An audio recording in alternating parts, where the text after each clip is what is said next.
J'avais vu la faim dans les yeux,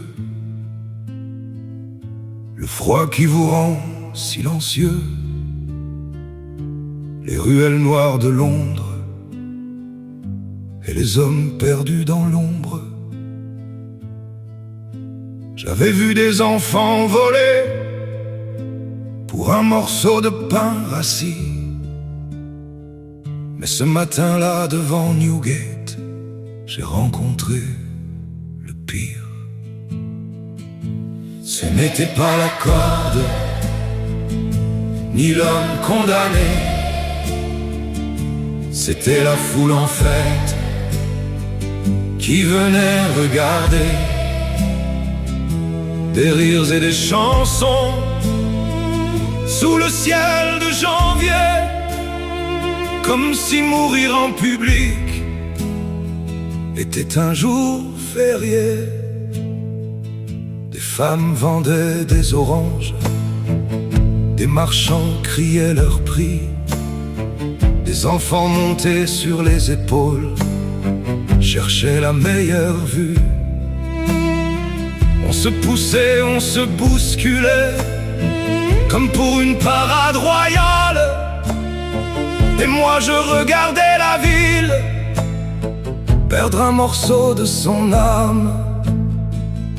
Ce n'était pas la corde, ni l'homme condamné. C'était la foule en fête qui venait regarder.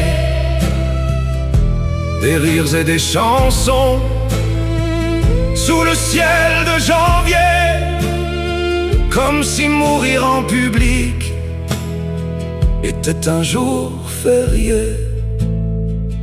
Puis la porte s'est ouverte, le silence est tombé. Même les oiseaux semblaient s'être cachés. Et dans toute cette foule, un seul homme avait peur, celui qui allait mourir. Fagin marchait comme un fantôme, déjà loin des rues qu'il avait connues. Ses yeux cherchaient un dernier visage parmi cette mer inconnue. Ils ont croisé les miens un instant, une seconde à peine peut-être, et j'ai baissé les yeux.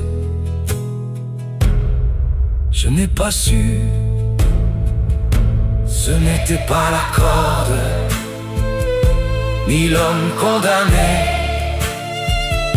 C'était la foule en fête qui venait regarder. Des rires et des chansons sous le ciel de janvier, comme si mourir en public était un jour férié. Quand je suis sorti de Newgate, le soleil montait sur la ville. Les vendeurs repliaient leurs étals, les enfants rentraient chez eux. Londres avait déjà oublié, moi pas, moi jamais.